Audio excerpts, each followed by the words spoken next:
Everybody, and thank you for joining us today. It's World Fertility Day, and we're streaming live on Facebook, on Instagram, as well as through webinar. And today we've got a great lineup for you. We've got talks from most of our fertility specialists, starting with Dr. Helen, and we've got some great topics as well. We've also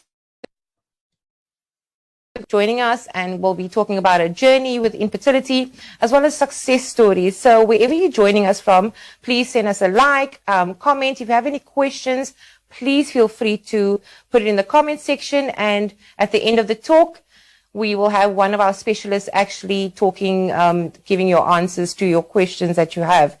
So without spending too much time, I'm going to ask our first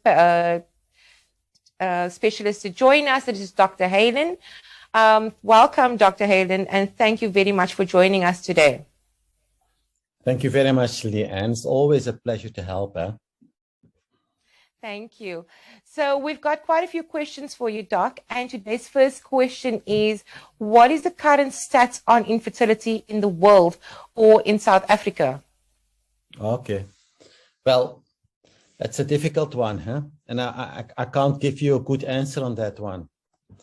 So infertility, we know it's a very common problem. It's a very common disease, and the stats are a little bit variable internationally, from place to place, from country to country, also from different population groups in younger and older population groups. But it's estimated that about one couple in 6 or one couple in 7, or around 15% of all couples will experience infertility in their lifetime. So yes, it's a very common problem. It's something that a lot of couples experience. And when you ask around your friends or your family, and you will always find here or there somebody who has been struggling to conceive. So it's really something that's not uncommon at all. Okay, and how is infertility diagnosed? Yeah, well, before we say how is infertility diagnosed, maybe I must say what is the definition of infertility. Huh? Because if you speak about fertility and infertility, this is not an absolute thing. We always speak about infertility or sterility or subfertility, but it means that a couple who cannot conceive at all, it's actually quite uncommon. We see that in most cases there is a decreased chance of conception. So we call it subfertility or infertility. That means that there is a problem with infertility, but there is still a small chance of spontaneous conception. So by definition, we say when a couple has been trying to conceive for at least 1 year, and they have not been successful, that's the definition of infertility. But in women over the age of 35, when they are trying to conceive for at least 6 months without success, then we say that is infertility. Why do we do that? Because obviously infertility decreases quite significantly after the age of 35.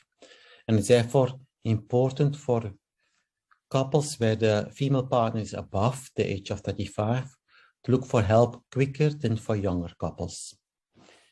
And in that sense, we can come to what is normal fertility. Huh? Normal fertility means if you're a young couple, say the husband is 25 and the wife, both partners are 25 years old, and there is ovulation today and there is sexual intercourse today, what is the natural chance of conception?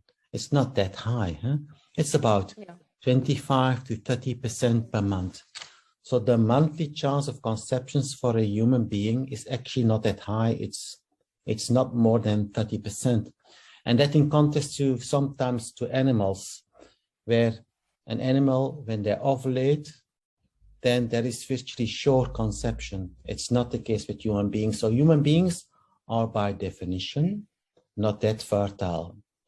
And that's why it is not abnormal if you have been trying to conceive for a few months and there is no success yet. That's not a problem. So you have always women contact me, say, I've been trying for 3 months or 4 months, and I've had no success. What must I do? I say, well, you must just wait. Huh? You're 27 or 28 years old. Very likely, from a pure statistical point of view, from a pure logical point of view, she will conceive without our help. So infertility is when you've been trying for at least 1 year, unless obviously there's an obvious problem. Huh? Yeah. I'll give an example. If you have got no periods at all, yeah, then we know that you have to come. If your husband had treatment for cancer, chemotherapy, for instance, 5 years ago, we know there can be a problem. So that is different. So when there is a clear, obvious cause for infertility, then we have to look earlier for the diagnosis. So before we speak about diagnosis, we have to speak about the definition. And the definition is 1 year of trying to conceive for couples under the age of 35. I hope that answers your question. Yes, definitely, definitely. I don't know if I can ask now, how is it diagnosed? How is infertility diagnosed? Well, we do a fertility workup. Huh? So if a couple comes to us, okay, and they say, oh, doctor, I've been trying to conceive for the last 2 years. And my next question is, we do a history. We take a history. That's always the most important part. So we ask carefully about the menstrual history, about how is the period, is there any pain, is there excessive bleeding, are there bleedings in between? We ask about the health. We look at, is there any previous surgery? Are there any previous things that can give us an idea about, I'll give an example, previous surgery or previous sexual transmitted diseases? Or I'll give another example.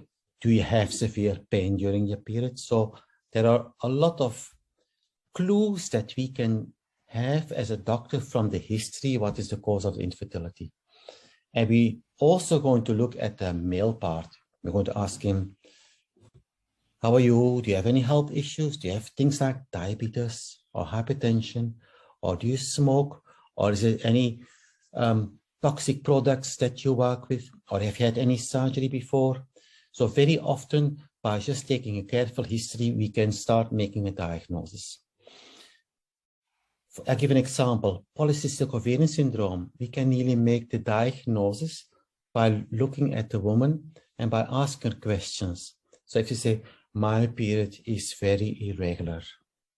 I have my period only 3 or 4 times per year. And I've been struggling with my weight in the last few years. And I have seen that I have got some acne. Okay, now we know this woman, she's very likely to have polycystic ovarian syndrome. Or if she comes to me and say, since I'm 18, I've got painful periods. And the pain during my periods gets worse all the time. And now I'm also having pain during sexual intercourse. Everything, you might have endometriosis. So very often by just talking to the couple, we can make a diagnosis. That's the most important thing of a good doctor, to talk to the couple. The next thing is to do some tests. So for the man, we do the semen analysis. That means we do a sperm count. We check to see how many sperm cells there are and what is the quality of the sperm. So for a man, it's always very easy. If the sperm is fine, we do not need any additional testing. If the sperm is abnormal, then we have to do additional tests like ultrasound examination, blood tests, and all these things. For a woman, it's a bit more difficult. So we do a few basic tests. So we do what we call a clinical gynecological examination, like the gynecologist is doing. And then very importantly, we do an ultrasound of the uterus and the ovaries. With the ultrasound, we can see these days very clearly the internal organs. Then we do some blood tests, very often to check the endocrine levels, the hormone levels, to see if there's no hormone imbalance, no hormone problem. And then we might send her for a test of the fallopian tubes to see if there's anything blocked. And then if we do these things, then we have got already a very good idea about, see, these are basic tests, sperm count, blood tests, ultrasound, X-ray of the fallopian tube. We've got a very good idea about what is the cause of the fertility problem. The next question is, what is the most common cause of infertility in couples that you're finding in couples? Yeah, so there are, obviously, you must say there are male causes of infertility and female causes of infertility. And very often they are also combined. So you can have a couple that comes to us and say, you see that the husband has got a bit of a problem and the woman maybe has also got some mild endometriosis, but the combination makes that they are coming to me. And again, we're coming back to that chance of conception. If you say that a natural chance of conception is 25%, if the woman has got a little bit of a problem, which makes it not 25%, but 10%, plus the man has got then an additional problem, then together they've got a very small chance of conceiving naturally. And then they end up very often in our office. Okay. From a female point of view, there are 4 common causes of infertility. There are a lot, but 4 that make more than 90% of my job. That's endometriosis, polycystic ovarian syndrome, blocked fallopian tubes, and fibroids of the uterus. I always call them my terrible 4, or my the four common problems that we have in women. From a man, we speak about a low sperm count. So there is an abnormal sperm, and once we have the abnormal sperm, which is not a diagnosis, it's a symptom. It's like, say, if you cough, that's a symptom. Once you've seen that there's a low sperm count, then we try to make a diagnosis. What is the cause of the low sperm count? Is it because of a previous operation or a previous infection, or is he born like that? Or is it something toxic that happened? Or is it because of a very common thing, a varicocele, which is varicose veins of the testes that can cause low sperm count? So then we're starting to look at what is the cause of the male fertility. So we've got 4 common female problems, and then we've got the male factor.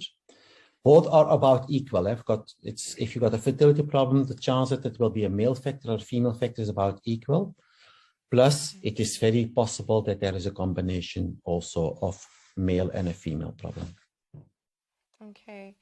And who is more likely to suffer with infertility in couples? From infertility, it could be 50% male and 50% female. Is that the right amounts? Yes, it's 50-50. And let me repeat, it's a bit more than 50%, because it's very often a combination also. And it's not uncommon that you see there is a bit of a male problem and a bit of a female problem. Unexplained infertility, it's very rare. So if you look very carefully, in nearly always we can find the cause, we can pinpoint that's what's going on over there. So yes, it does exist, unexplained infertility. But with careful examinations, it is not a common situation. But it is true what you say. It is male causes are as common as female causes. It's the same. Yeah. Okay. After how long of trying to conceive should a couple see a fertility specialist? The reason why we're asking this question is I see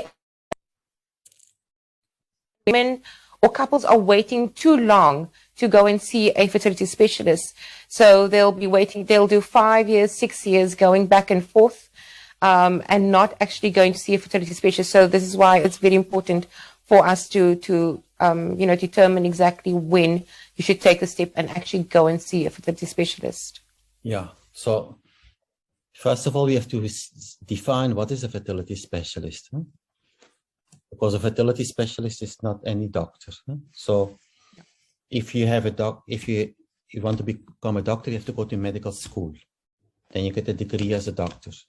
Then after that, you can specialize. You can specialize, for instance, as a surgeon, or you can specialize as a gynecologist. So if you specialize as a surgeon, afterwards you can do something else. You can say, for instance, okay, you're now a surgeon, but you would like to become a plastic surgeon, or you like to become a cardiac surgeon, and to do an extra fellowship, an extra specialization. So it's the same for fertility specialist. First you do medical school, then you specialize to become a gynecologist. Once you are a gynecologist, then you do a fellowship with an additional 2 years training to become a subspecialist in reproductive medicine. So that is the official terminology. So as a subspecialist in reproductive medicine. So if you go to the Health Professional Council of South Africa, you can see which doctors are registered with the Health Professional Council of South Africa, and as to what they are registered as a gynecologist, okay, as a cardiologist, or as a subspecialist in reproductive medicine. So you can type in a name and you can see over there how they are registered. So a gynecologist is not a fertility specialist, and a fertility specialist is not a gynecologist. Huh? So we are doing pure fertility work. We try women to have a baby. We try couples who can't conceive to fulfill their dream. So if you are young and you have been trying to conceive for 1 year, you should seek help. And if you seek help, if you go to a normal gynecologist, that's absolutely fine, because normal gynecologists know exactly what to do. They can do the basic tests. They can do an ultrasound, they can do a sperm count, they can do blood tests. But once there's a clear problem like polycystic ovarian syndrome or endometriosis, or there is no clear fertility plan, you have to go and see a fertility specialist. And I think that's important to stress that. If you suffer from a fertility problem, there must always be a very clear plan. So you go to the doctor and the doctor says, I have diagnosed you with a problem of polycystic ovarian syndrome. We are going to give you fertility drugs. We are going to do that and that. I'm going to scan you to see if you ovulate, and then we'll take it from there. So it must always be a clear plan. If you feel there is no clear plan, then there is no fertility treatment. Then you have to go and see a fertility specialist. So after 1 year of trying to conceive, you must do tests. And if there is no clear plan, you must go and see immediately a fertility specialist. And yes, if you're above the age of 35 and you suffer from infertility, you must not wait. Huh? You must go and see a fertility specialist by all means, because these are the difficult cases. And what you were saying is very important. We see always these couples that come to us. Now they are maybe in their late 30s or early 40s, and they've been struggling with infertility for 5 or 6 years. And have been seeing many different doctors, but never a good plan and never a good treatment was made. And now they're becoming at that stage in their lives where it becomes very difficult because the quality of the eggs is deteriorating. And that's very important, that if you're above the age of 35, that you see a fertility specialist if you're trying to conceive. Okay, thank you. What are the common issues in women? I think we already ran through this. I think it would be endometriosis or PCOS. Am I right, doctor? That's correct. And fibroids. Yes. And fibroids and blocked tubes, yeah. Yeah. And blocked tubes. And what is the most common issues in men when it comes to Yeah, so if you got a low sperm count and you look, why is there a low sperm count? And a very common cause is what we call a varicocele. So what is a varicocele? A varicocele, it's varicose veins of the testis. And it is estimated that up to 30% of cases of male infertility are related to a varicocele. So what is that? So everybody knows what varicose veins are. Huh? So if you look at legs of some people, then you can see these veins that are on the legs. Now, the varicocele is exactly the same thing. It's dilated veins in the testis. And it's quite easy to feel that with a clinical examination. So with the doctor can just say, take off your pants, okay? Have a look. Feel just above the testis and you feel these veins. It feels like spaghetti. Huh? So we can feel these. Yes, it feels like pasta, like spaghetti or like noodles. Yeah. So we can feel these varicose veins, and then we do an ultrasound with a Doppler. That means we check for the blood circulation to see if that's indeed important. And then if it's indeed important, then in some cases, a surgical repair for the varicocele can be indicated. So that's the most common cause that we can find that is maybe correctable. Then another very common cause is unexplained, huh? Or he is born like that, or it is a genetic origin, because there is now more and more evidence that a lot of the men with a low sperm count, there is something wrong in the Y chromosome. So there is some small abnormalities in the Y chromosome. We call it microdeletions. That means small pieces of the Y chromosome, of the genes in the Y chromosome that are defects, and that therefore there's an abnormal sperm cell production. So that is also very common. It's a genetic defect.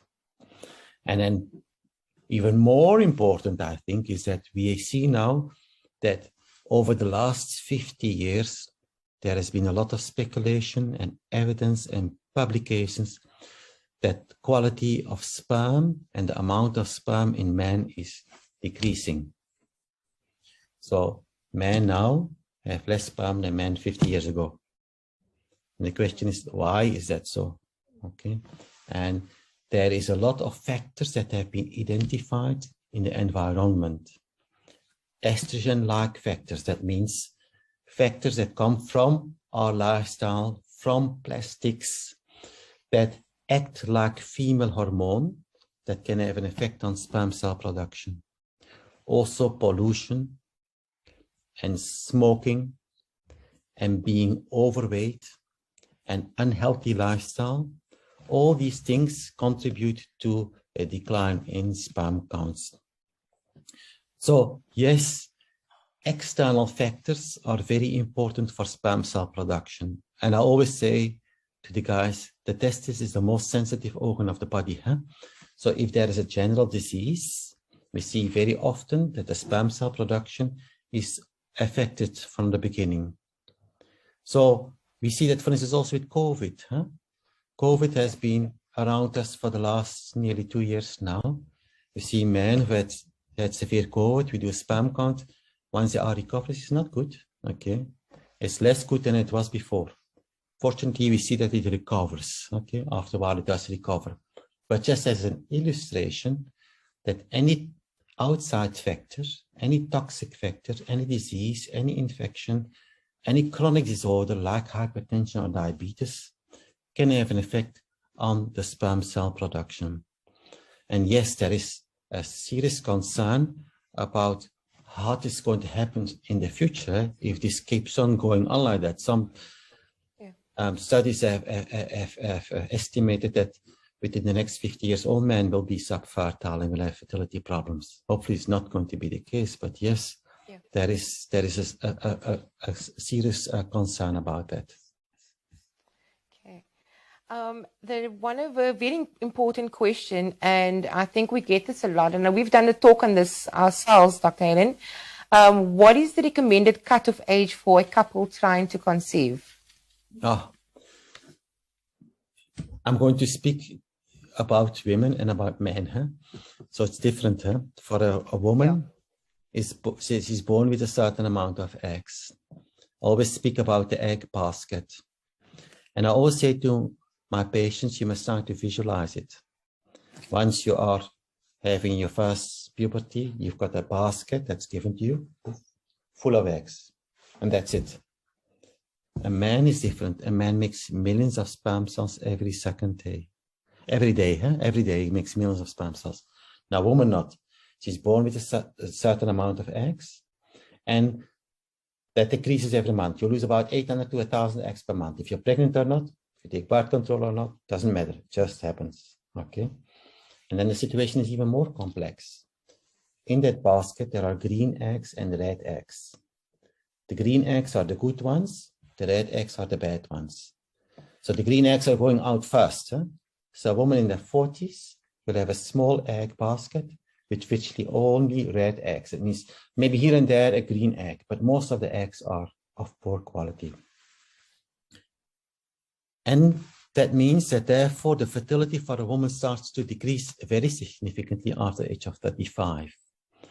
Plus the pregnancy complications, miscarriages and abnormalities are starting to increase after the age of 35. Therefore, in an ideal world, and I think it's not possible, but in an ideal world, every woman should have all their babies before the age of 35, in an ideal world.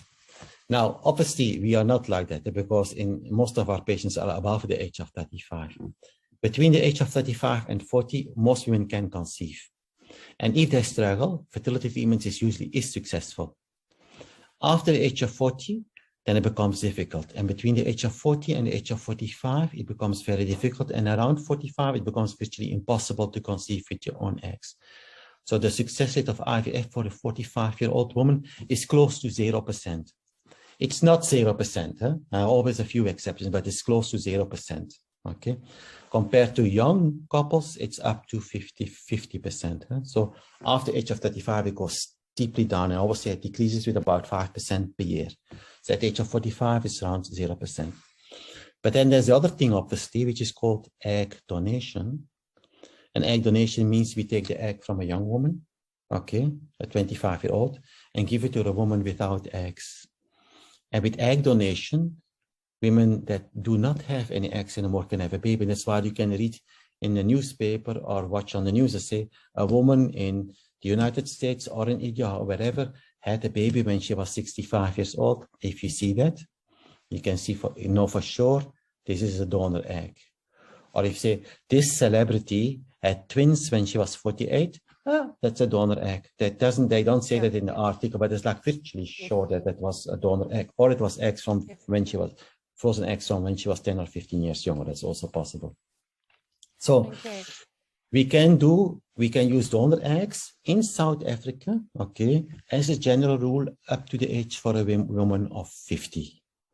And after the age of 50, it becomes difficult. And there are certain criteria to follow, but generally up to the age of 50, up to the age of natural menopause. That's South African regulations, and in many other countries, it's also like that. Wow. Okay. So that also just creates a little bit of hope for women out there, but also reminding them that the older you are, the more difficult it becomes. Then the last question we have for you, Doctor, is what services does Cape Fertility Clinic offer couples trying to conceive, and how can they contact you? Well, it's very easy. You can just give us a call, huh? Yeah. But even better, we've got a website. It's www.capefertility.co.za. And there's a page, Contact Us, that you see all the doctors. So Dr. Leroux, Dr. Matavese, Dr. Oosthuizen, and myself. You can see all very nice people. If you click on them, then you can email the doctor directly. So you're welcome to contact each of the doctors directly. Or you can call us on 021-674-2088. Or give us an email on info@capefertility.co.za. And that are the ways to find us. So what we do is all what we said today. Huh? So we talk to people. We try to find the cause of the fertility problem.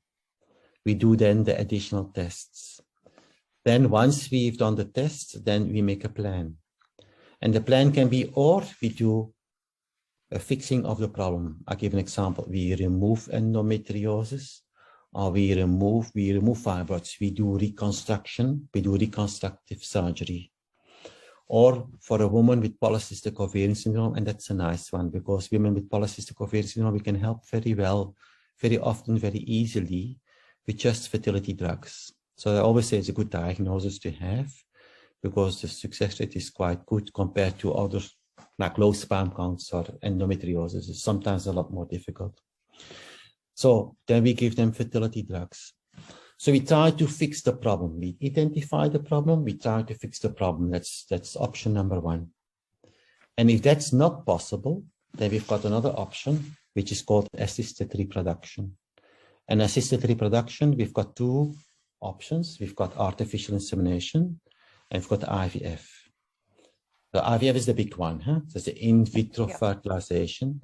What is that? That means we take out the eggs, fertilize it with the sperm outside the body, let the egg grow for 5 days, and then put the fertilized egg, the embryo, we'll put it back inside the uterus. That's our biggest treatment, or our most effective treatment. Okay. The nice thing about IVF is that you can virtually do that for any fertility problem. That's why it is so popular and so common. So you've got endometriosis or blocked tubes or low sperm count or polycystic ovarian syndrome. It doesn't matter. We can do IVF. We can virtually do it always. Yeah, in most cases. Under one condition, one very important and big condition, I did mention it already, it's the eggs, okay? If we have got good quality eggs, then it's in the majority of the cases, it is successful. And who has got good quality eggs? Young women, huh? Okay. So, but we can test it also. And that's what another thing that we do. We do what we call an ovarian reserve testing when a couple comes to us. So what is that in plain English? We measure the egg basket, huh? See how big is it? Is it still big or is it small? By doing an ultrasound and by doing blood tests. So we make a diagnosis, we try to fix it. If we can't fix it, we do assisted reproduction, and the best one that we've got is called IVF, in vitro fertilization. And like that, we can, for most cases, we can make a plan. Thank you very much. All to do talks us many times on your page for this. Thank you, my if on our site, or you can go to the Cape Fertility website. Thank you very much, Doctor. You're very welcome, Leanne. It's always a pleasure to help you and to be with you.